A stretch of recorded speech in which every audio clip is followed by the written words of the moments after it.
How are you? Hello, hello. I'm doing good. How are you doing? I'm fantastic. Just enjoying this snowy day. Oh, it's snowing up there, huh? Yes. I Oh, try to say it with a smile so I can at least pretend like I'm enjoying it. yeah. I'm not looking forward to the snow down here. That's one thing I No. do miss about Texas. Yeah. That's where all my Warm and family is. sunny. So yes, trust me, I had dreams last week of just getting on a plane and heading down there for about a month, let some of this Yeah, kind of subside a little bit, then maybe come back. absolutely. It was 80. What was it? The year we left, which is what, 5 years ago, 6 years ago. It was not 80 degrees on Christmas Day. See, I would love that. I would love That, that. that's that's I would have crazy. no problem. I would have no problem with it. People that need snow for Christmas and all Nah, that I'm good. good. I If I grew up in walk, Ohio. I know, right? I saw plenty of them. So if I walk out Yeah. and see an 80-degree day, I would be like, oh, yeah, that would be it. Well, I wanted Yeah. to welcome you here today and just thank you for taking the time to be here. And just if you want to just kind of introduce yourself a little bit, and then we'll get started with some of our questions. Hello, hello. My name is Big J. I'm the owner of Big J's Place in Cincinnati, Ohio, located in Finneytown. I'm a restaurateur. Yeah. And check, and we definitely will share your information when this goes out, and Absolutely. shares some of the great things that you are giving to the world. So I want to get started with our questions and just kind of ask you, what's something you wish you would have known at the beginning of your career? Uh, I wish I would have known how much dedication and time it would take to achieve just a small bit of success. Yeah. Uh, I think I chose the career out of passion, and that's cool, because I still have a passion for food. But I don't know, like you dedicate and risk and sacrifice a lot of things in the food industry, especially with time with family, holidays, all of that. Like I didn't really get that part. I mean, I started out what 17, 16, 17.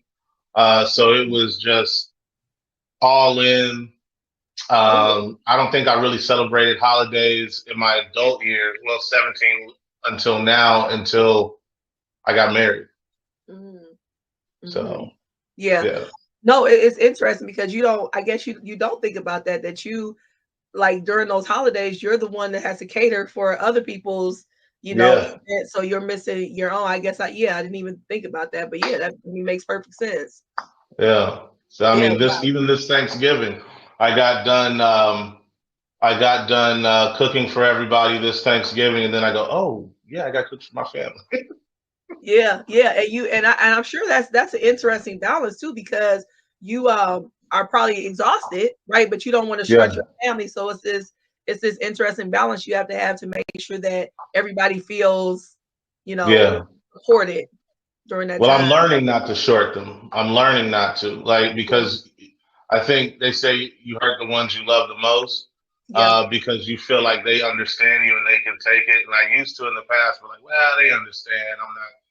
No, they are my most important client. So Yeah, yeah, yeah, yeah, and I can see that how you would think that because too you're thinking, well, I'm doing this to support them, right? So that's right, the mindset sometimes. So I think it's easy for us to be like, I'm grinding because I'm supporting them, but like you said, not showing up is well, showing up is just as important. You know what I'm saying? And absolutely, absolutely. really detrimental. So that's good. Thanks for sharing that.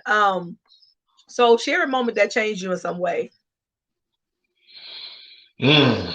Well, there's two moments, and I think there will be so many more during my Yeah, lifetime, right? yeah. But if you don't mind, I'm going to share two moments. Sure. And the first one that really changed who I was the day that my youngest daughter was born, and she was born with a heart defect. And Mhm. so, as soon as she was taken out of her mother's womb, she had aortic displacement, so she went completely lifeless. Wow. And then they nicked something in my wife, so she was hemorrhaging blood at the time. Oh. So I have a child going up to surgery, my wife down here going into surgery, a new baby. I'm like, well, Yeah. where do I go? Yeah. And then she was in the hospital for 3 months after that. And Your so your daughter was in the hospital. my daughter, yeah, and she's actually getting ready to have another surgery December 17th. But Okay. it changed um, priority. I mean, I was what 2 years into marriage. Um, it changed my level of understanding of family priority, um, being there, being available, and um, upgraded. I think my love for my wife at that time too. So Yeah. yeah. Yeah. Yeah. And then Oh the wow. second, oh, sorry, No, go ahead. Yeah. second one was when my sister passed in April, Yeah. and I think that's probably changed me in a way that I'll never come back from, Mm. and for the good and bad. But Yeah. What do you mean by that when you say good and bad? If you don't mind me asking. for good because I've learned to cherish the moments with people that I love and get away from the pettiness, Right. and especially with family. Yeah. Sometimes you just you want to hold on to your point Yeah. instead of just figuring out that happy medium between both you and the other person. But also for the bad because it affected, I think, my spiritual relationship, Yeah. Yeah. and that's something that I haven't come back from yet. Yeah. So Yeah. being taught a certain thing your whole life, um, and then essentially finding no comfort in that thing, kind of changed it a little bit. Yeah. Yeah. No, that's real talk, and I appreciate you for sharing that because I think that it is a struggle for people when you were raised a certain way with a certain type of belief system or mindset, and this has kind of been, embedded in your brain. That's something that's like good people always win, or if you just do Yeah, this, then you'll get this, and all this kind of stuff, right? And then when life shows up in real life, and you come see on. like, wait a minute, good people don't always win. You don't always understand what's going on. There is no answer. It can be a lot. It can be a lot. Yeah, And I think a lot of people struggle with that where they start questioning things, which I think is healthy. Like I don't understand this idea that we're not allowed to question things. I think like I said, when life shows up, questions come. It just is the way it is. absolutely, absolutely. I think I've even posted during that time period. I posted a lot about um, relationships with God and asking people different questions, and just the mere question being formed or proposed, Suppose, yeah, people lost their mind. Like, I mean, well, you're just not praying hard enough, or you're just not. It was crazy. So it let me realize that as soon as you challenge anyone's, core belief, right?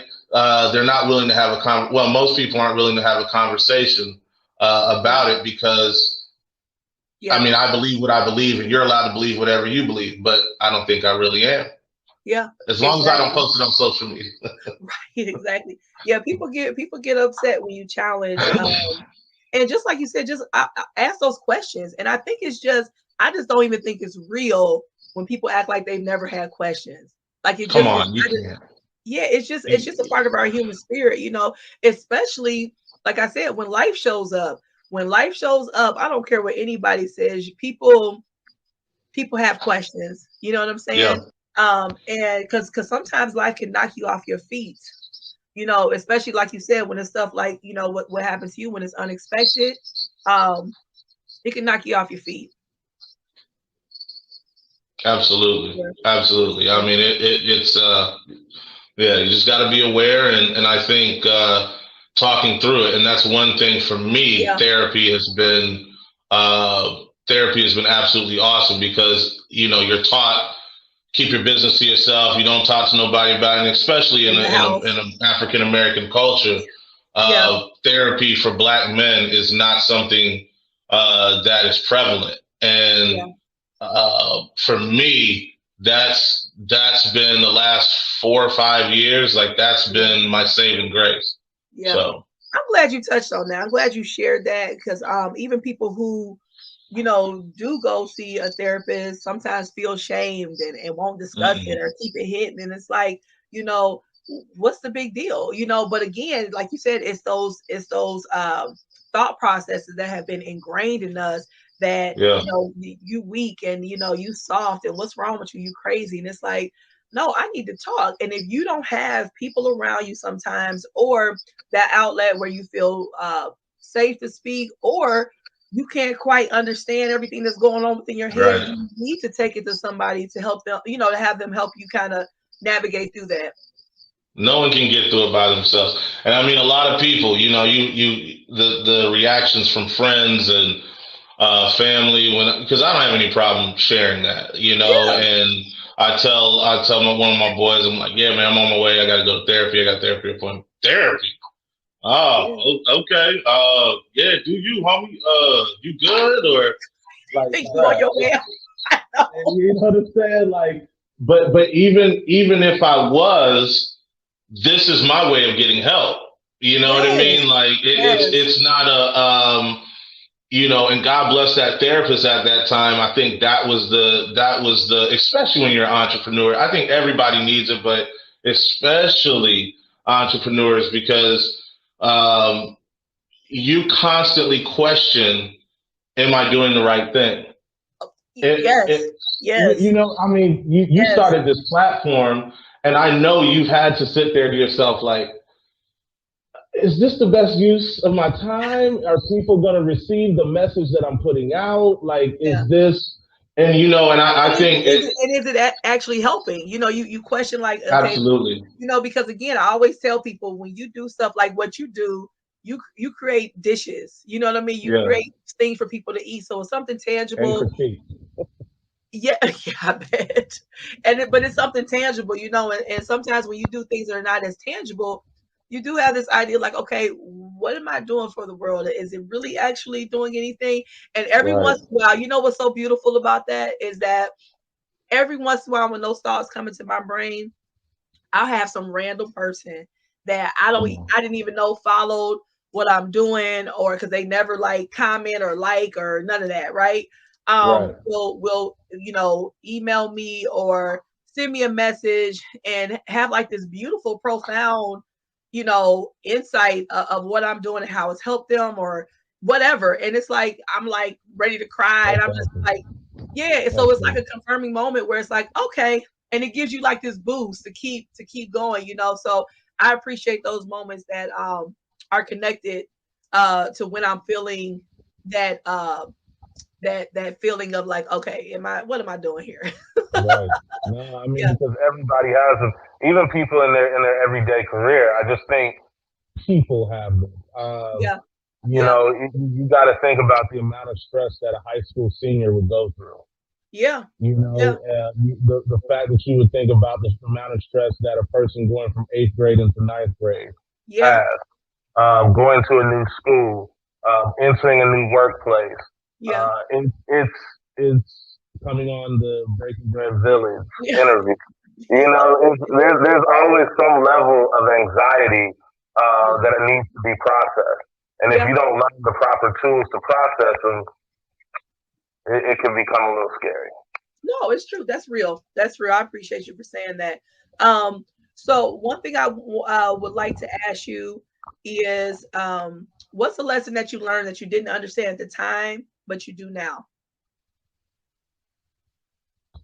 Just because you work in a certain field doesn't mean that'll be your career for life. Oh, yeah, yeah, I've been in my career in the food industry for 21 years, mm, and uh, there will be a second chapter yeah, that may not involve food. yeah, And I think in the beginning, I'm like, we're taught that what do you want to do with your life? And you gotta just stick with that thing till you in this life. Yeah, like I mean, my grandmother is she turns 96 next month. Oh wow. So saying I live till I'm 96, Yeah.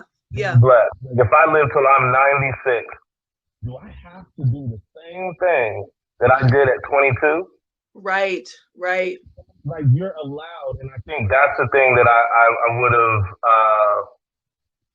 the lesson that I probably would have liked to hear from someone else is just because you pick a certain career, you're allowed to change your mind.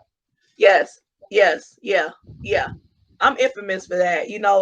I know it drives my mother nuts. Is has probably driven other people nuts. For me, and I know that we were raised, especially our parents.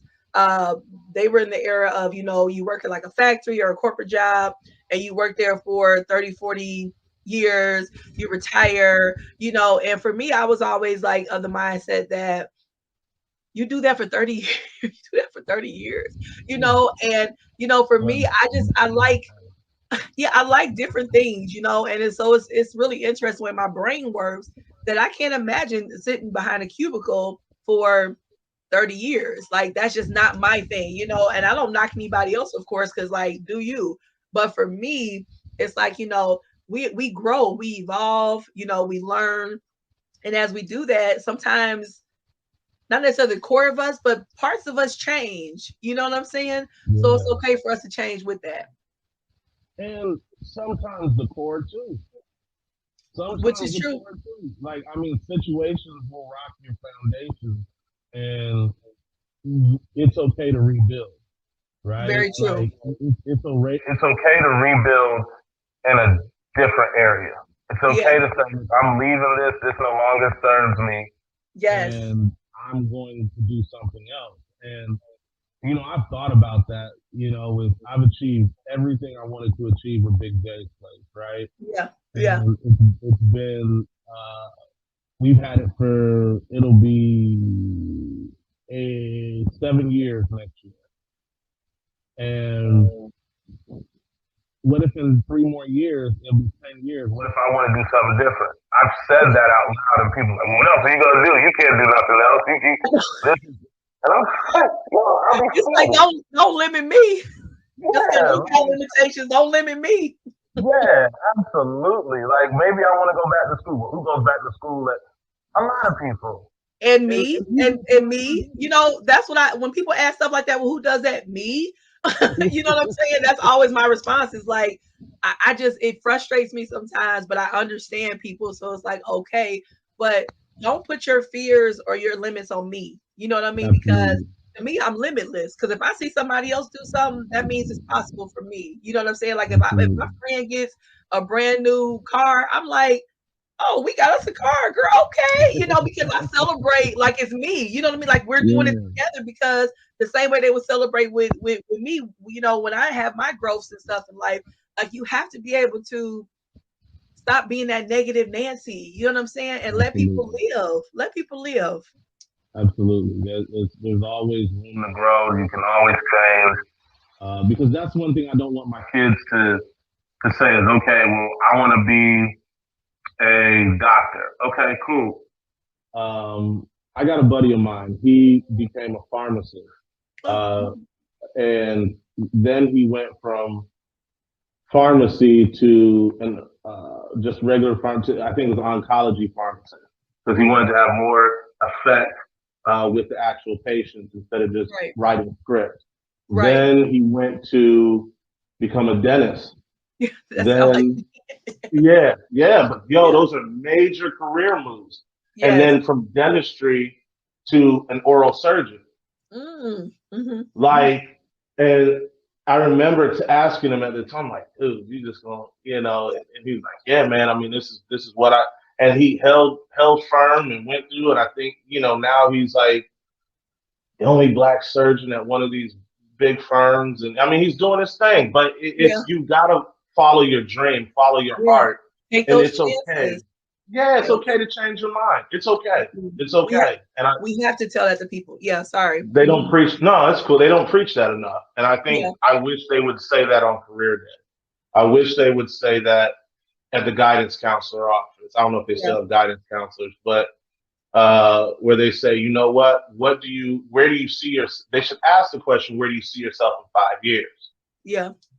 That's more of a realistic question instead of what do you want to do with your life. And what do you want to do next? Because I think about that. Even like we put even times on it, right? Like what's your goal? Where do you want to go next? What's your dream to do next? Because some people want to take those gap years, right, and travel the world or do mission trips or Right. whatever it is. And sometimes people are afraid to do that because we have pumped it into people that your next step has to be college, right? That's the next step. And if you don't go to college, you won't make it, even though trades are suffering right now and different other electives are suffering right now. So it's this idea like, what's your dream? And I always like to ask young people that if you didn't have to worry about like money or any type of limitation like that, what would you do? What would you truly do? For them to get some type of like connection with their spirit truth, as opposed to what their parents did because their parent was an engineer, then now they have to be an engineer or Right. whatever. So Hmm. yeah. Okay. Yeah. So my last question for you is, um, which I think you've given so many, but if you had some words of encouragement to leave with us, what would they be? Oh man. Be unapologetically you. Yeah. Yeah. Be Yeah. unapologetically you. I think too many times now that doesn't mean be rude or Oh yeah. disrespectful, Yeah. but Mhm. that means to be authentically you, and that takes years of practice. To be able to be you in any room, that took me a long time to not have to change the way I speak or dress differently for different circumstances. Just not even code switching. You know what I mean? Like not Yes. just to be me. You know how long just to grow my hair and just say whatever. Oh, listen, it was it was a Be few you. interviews that I had that I made sure that of course, I had a retwist and I had them like kind of back, right? Where they were up in like Yeah. a ball type thing where they weren't hanging. So you really didn't get the full essence of, my locks and things of that nature. And this was years ago. And I remember doing that because it was like, I want them to be able to really hear me, right? Right. Because if they see me first, then they'll pass a judgment, right? So, but if they hear what I have to offer, things that maybe they'll be able, and then they'll see me later because when I come to work later, my locks will be down. But it's interesting though. Now, I mean, now I don't care, right? It's like, hey, it Right. is what it is. But you do go through that because society has taught us that certain things are not viewed in a certain light, right? So we try to hide them, different aspects of us, which is just who we are. Like this is who we are, our culture and things of that nature. So I appreciate you for saying that, Absolutely. It's especially the code you switching know, part. yeah. I mean, if they don't see you in your authentic self, then they'll never really see you. And I Exactly. don't and I don't. That's not someone that I want to have interactions with. But yeah, just be authentically you, and I Yeah. think you'll be a lot happier. Just I remember when I was rebranding 4 years ago, I met with a couple different marketing firms, and one of them told me that my logo was too angry. Oh wow, that's an interesting perspective. Okay. Interesting thing to say to a black man, but it was your logo is too angry and you have to switch. And I said, no, my father created this logo, so that's why I keep it. It has meaning. Yeah. Well, yeah, but it has to be appealing to the mainstream. Hmm. All right. Well, thank you for your time. Yeah. Yeah. Yeah. Yeah. Be willing to walk out of the room, and when you're authentically yourself, you are yourself in any room, And and that's understand that by doing that, your tribe will find you. Like it just is what it is. So absolutely once you learn to just be yourself, your tribe will find you without a doubt. And you know, and just being, like you said, unapologetically who you are is such a beautiful thing. You know, like you said, it's freeing. You feel lighter. You know, you laugh a little bit more because best believe that part of you was gonna come out eventually. You know, all that code switching we try to do, it comes out. You might say something funny. You be like, girl, you know, you start to like, who is this person? Absolutely. You better be you. So it You comes better out be anyway. you. So just be who you are because everybody else is being who they are or close to who they are. So, you know, we should be able to do that too. So, well, I appreciate you for coming today and having a little Absolutely. time with us here, you know, and sharing your story. I truly, truly appreciate it.